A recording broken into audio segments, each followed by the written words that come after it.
J'ai entendu tout à l'heure Niaman qui disait que ressources humaines communication, là, c'est le diplôme national. Oui. Pourquoi? Aujourd'hui, on a l'impression que tous les jeunes de Côte d'Ivoire ont fait RHCOM. Ouais. Aujourd'hui, quand on les reçoit à nos guichets, très généralement, on va poser la question, qu'est-ce que vous avez fait comme formation? J'ai un BTS en ressources humaines et communication. Ouais. Alors, je veux dire qu'avant de choisir une filière, il faut surtout s'assurer que les débouchés existent.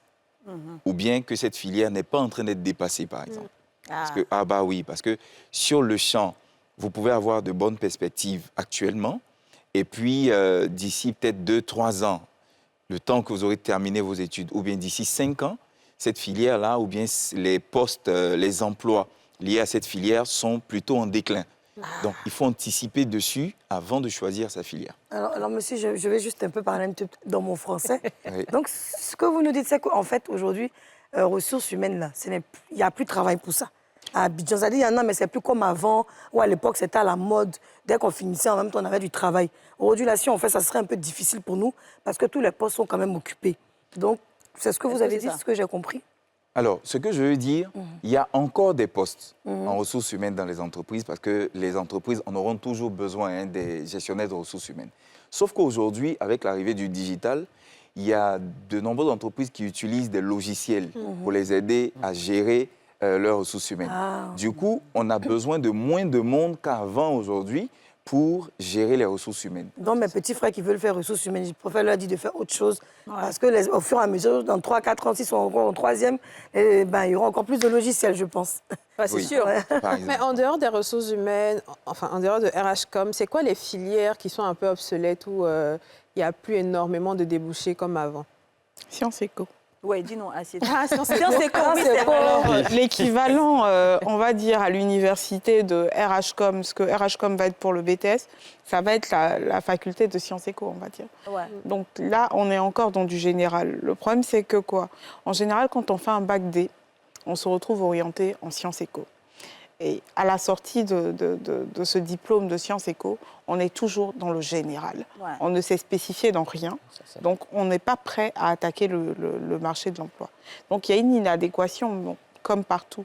Mais il faut pouvoir quand même se spécialiser dans quelque chose. C'est ça. Et on en parlait avec M. Niaman dans les coulisses, en disant que si on sort de Sciences Éco, il va falloir encore faire une formation supplémentaire pour pouvoir se spécialiser, que ce soit en informatique ou en autre chose. Mais ça, Voilà. ce sont des informations et être que les utile jeunes à ne l'entreprise, en fait. Waouh! Ouais. Alors, Donc, il faut penser à la débouchée avant de Exactement. choisir sa filière. Alors, du coup, on va revenir à la genèse. Comment est-ce qu'on s'oriente? Quand tu sais ce que tu as envie de faire, comment est-ce que tu sais la filière qui est adaptée? Et surtout quand tu ne sais pas. Donc, Ou quand tu ne sais même pas. Non, Tu bon, peux en savoir ou ne pas savoir. Bon, effectivement. Donc, pour ceux qui savent, Ouais. c'est beaucoup plus facile. Ouais. Donc, on sait, par exemple, qu'on veut être médecin, on sait qu'on veut...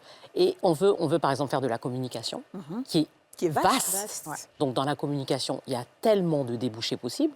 Donc, ça peut être bien aussi de faire de la communication, mais après, on verra. Mais pour ceux qui ne savent pas, c'est un peu plus compliqué. Et je pense que c'est eux qui vont dans les filières un peu plus générales. C'est OK, mais quand on arrive en terminale, quand même, il faut qu'on sache plus ou moins vers quoi on veut s'orienter. Donc, et M. Niaman parlait de ça tout à l'heure, dans les coulisses encore, qu'il y a des assistants sociaux, enfin, dans les lycées et tout ça, il y a des gens qui peuvent vous aider à vous orienter. D'accord. Donc, vous ne savez pas tout à fait où vous voulez aller, mais vous avez une petite idée de ce que vous aimez faire. Ouais. Donc, on peut vous donner des exemples de carrière ou de choses, et là, vous pouvez prendre une décision. Mais il ne faut pas arriver en terminale et puis ne pas savoir ce qu'on veut faire. Donc, depuis la seconde, depuis la troisième, je pense qu'il faut commencer à chercher un peu là vers où on veut aller. Mais moi, je Parce pense que trop souvent... ça doit aller un peu plus bas même, en troisième, parce que c'est à partir de la troisième que tu sais Oui, si à tu vas partir de la aller troisième, c'est ce que je dis, faire, la série troisième. littéraire ou Voilà. la série scientifique. Mais il ne faut pas arriver en terminale Et ne pas et ne savoir. pas savoir ce qu'on veut savoir, faire. oui. Si on sait depuis la quatrième ou même la cinquième, mais parfait. Mais si on ne le sait pas, en tout cas, essayez de trouver cette information. d'ici que vous arrivez en terminale. Il y a d'autres qui se laissent porter par le vent. Oui. J'aimerais demander, parce qu'on a souvent tendance à comparer les pays anglophones aux pays francophones, parce qu'on dit que dans les pays anglophones, justement, le faire du général, dès la 3e, comme elle l'a dit, on te spécialise en même temps dans ce que tu veux faire et tu commences à faire des études. Est-ce qu'aujourd'hui, vous pensez que c'est toujours nécessaire de faire 7 années, 8 années à l'université et que ça met du temps, les gens ils doivent fonder leur famille, les choses avancent avec justement l'Internet et tout. Est-ce que ça ne serait pas mieux qu'on venait beaucoup d'écoles spécialisées afin que les gens puissent sortir, parce qu'ils font en même temps et les études et le travail, en même temps genre les stages, et pouvoir avoir du boulot facilement? Je sais que la question est longue, mais bon. Ça, c'est la question. C'est la place d'Aurélie, ça. c'est la question. Oui, exactement, ouais. Monsieur Niamon. Oui. Ouais, parce que est-ce que c'est pas mieux de spécialiser carrément les jeunes qui sont pas très sûrs? Alors, il y a 2 choses que je voudrais souligner rapidement. Madame Sidibé India l'a dit tout à l'heure. Déjà, à partir de la classe de 3e, dans les écoles, dans les établissements publics, il y a des conseillers d'orientation. Aujourd'hui, on les appelle inspecteurs d'orientation, qui viennent donc, qui venaient par le passé une fois par an pour aider et orienter donc les jeunes sur les questions de filière et autres, sur lesquelles ils devraient s'orienter pour la seconde, ceux qui veulent aller faire l'enseignement technique, professionnel et tout cela. On donnait la possibilité donc aux jeunes de le faire. Aujourd'hui, le gros avantage, et là, il faut, quand c'est bien fait, il faut le dire, c'est que l'État ivoirien a affecté dans chacune des écoles publiques, collèges et lycées, un inspecteur qui est là de façon permanente. Les inspecteurs d'orientation, ils sont affectés de façon permanente. Avant, c'était 1 ou 2 fois par an maximum, mais maintenant, c'est de façon permanente pour aider justement les jeunes à mûrir plus facilement leur choix d'orientation. Alors, la seconde chose que je voudrais souligner concerne donc le second point de la question. C'était quoi déjà? Spécialiser. Est-ce qu'il faut spécialiser les enfants directement pour les laisser aller jusqu'à la terminale, aller passer 7 années, 8 années à l'université, pour sortir, avoir un métier en fait? Le tout dépend de ce que le jeune ou l'enfant voudra.